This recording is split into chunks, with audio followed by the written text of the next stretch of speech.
Oi, gente, tudo bem? Vamos aqui para a nossa terceira parte dessa aula falando sobre os equipamentos, né?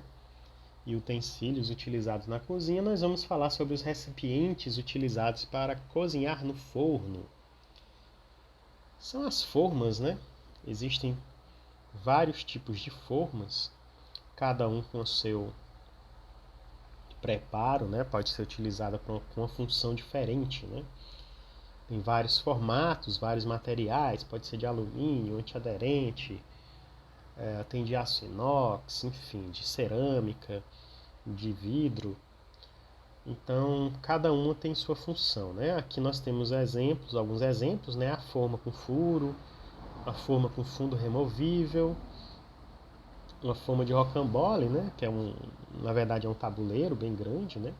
Temos as assadeiras, as retangulares e as redondas, né? Temos formas de pão, formas para torta, forma com um aro que ele se destaca, né?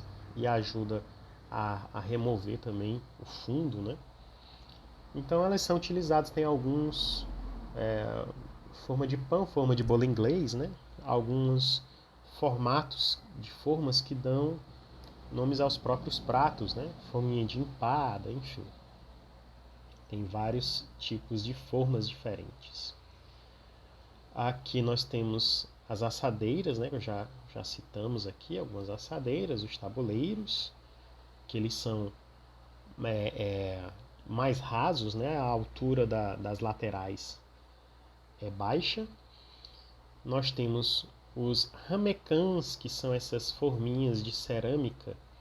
Se escreve ramequim, né? E se fala ramecan, vem do francês. Geralmente são utilizados para levar cremes, fazer soufflés.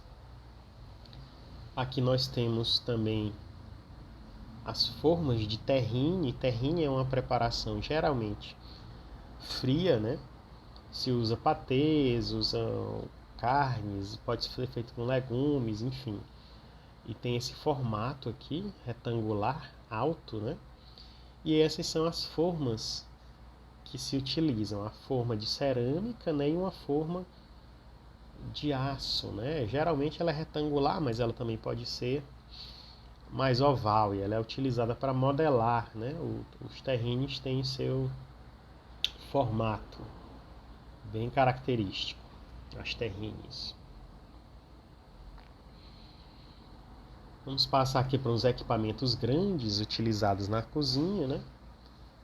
Nós temos as fritadeiras por imersão, né? Aqui um exemplo.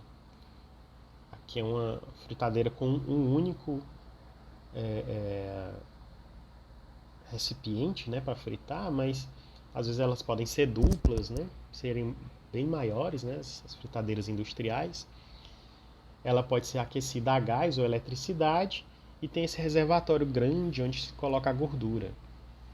As cestas de malha de arame, elas são utilizadas onde a gente coloca o alimento ali dentro, né? E depois a gente baixa no reservatório de óleo, né? Para que esse óleo cubra totalmente o alimento e ele seja frito ali daquela forma, né? E essas cestas também ajudam na retirada desse alimento, né? Na hora de colocar e na hora de retirar, né? Você não vai só jogar na fritadeira, ficaria mais complicado, né? Para mexer com esse alimento, né? Nós temos aqui um fogão, um exemplo de um fogão industrial, né? Que ele tem os queimadores, né? Tem aqui seus queimadores. E quando eles são individuais, eles facilitam que você acenda e apague só aquele queimador, obviamente, né? Isso gera uma economia, né, no gás. Se a gente for pensar, por exemplo, no fogão a lenha, quando a gente coloca a lenha dentro dele, ela aquece todas as bocas, né? Algumas mais, outras menos, e a gente tem que ir controlando a quantidade de lenha dentro, né, para ter mais fogo ou menos fogo, aumentar ou diminuir a temperatura. Então, um fogão Com os queimadores individuais, ele é mais fácil de controlar do que com um fogão a lenha, por exemplo, né? Aqui nós temos um fogão de indução, né?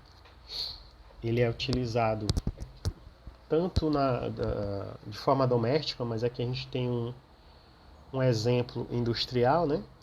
No queimador, que conta com uma tração magnética entre a parte superior do fogão e o aço ou ferro da panela. Ou seja, tem uma reação física aí, né? Que vai fazer com que a panela se aqueça. Né? Então não é direto com uma chama, é uma reação que acontece.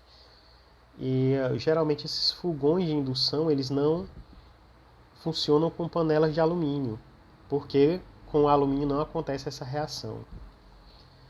Então, só alguns tipos de panela específicos de alumínio que tem uma liga com aço ou com ferro é que conseguem ser utilizados nesse fogão. Geralmente, a maioria não vai funcionar as panelas de alumínio no fogão de indução. Aqui nós temos alguns exemplos de fornos, né? Um forno de convecção é um forno que tem ventiladores que forçam o ar quente a circular em torno do alimento, fazendo cozinhar de maneira uniforme. Né? É bem semelhante ao que acontece no que a gente chama de air fryer, né? Aquelas fritadeiras elétricas. Na verdade, elas não são fritadeiras, né? Elas são fornos de convecção, né? Elas têm uma ventoinha, né? Que tem um dispositivo que esquenta o ar e um outro que faz com que o ar gire, né? Aqui nós temos um exemplo de um forno de convecção, né? Aqui tem um ventilador que faz com que o ar quente circule dentro dele, por isso que o alimento acaba sendo assado. No forno convencional, né, a fonte de calor fica na parte de baixo, né? E no forno combinado, a gás ou a eletricidade, ele pode utilizar também o vapor e o forno de convecção. Aqui nós temos um exemplo de um forno combinado, né? Aqui nós temos uma mangueira que ela pode injetar água dentro do forno, né? Libera também vapor lá dentro, então você pode utilizar o forno, as funções desse forno conforme a necessidade do alimento que você está fazendo. Por exemplo, para fazer um pão francês, que pão francês ele precisa do vapor, né, para criar aquela parte crocante, né, na casca. Então, um forno combinado ele já ajuda bastante nisso, né?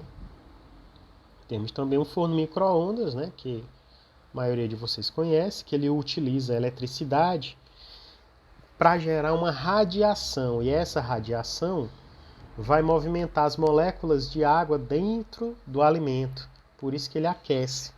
As moléculas de água vão se agitar dentro do alimento e ele vai se aquecendo até a temperatura de 100 graus, né? Então, o forno micro-ondas acaba cozinhando ou aquecendo os alimentos muito rapidamente.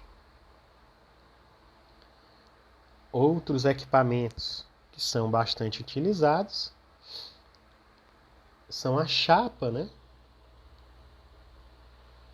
Que ela pode também ser elétrica ou a gás. Aqui nós temos um exemplo de uma chapa industrial, né?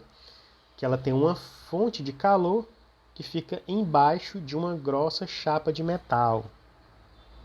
E o alimento é cozido diretamente nessa superfície, né? Geralmente se usa para fazer carnes, hambúrgueres, né? Nós temos a grelha, que também tem uma forma de calor que fica debaixo da grade, né? E temos também a salamandra. A salamandra é esse equipamento a fonte de calor fica apenas em cima. Então ela é muito utilizada para finalizar alimentos, né? Para grelhar, para gratinar, melhor dizendo, para dourar esses alimentos, né? Se você está com um alimento no forno e precisa que ele no forno ele não gratinou completamente, você pode levar numa salamandra e a salamandra vai terminar de fazer esse processo para você.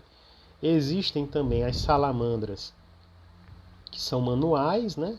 Elas são uma espécie de espeto e tal, elas são elétricas e você coloca elas sobre o alimento também e aquele alimento se aquece e vai gratinando, vai dourando, né? Então tem essas que são parecidas com fornos, né, mesmo, e tem também as salamandras que você pode utilizar na mão mesmo. Então esses são alguns equipamentos que a gente utiliza na cozinha. Eu agradeço muito a vocês pela aula de hoje e nós nos vemos na próxima aula. Muito obrigado e até lá!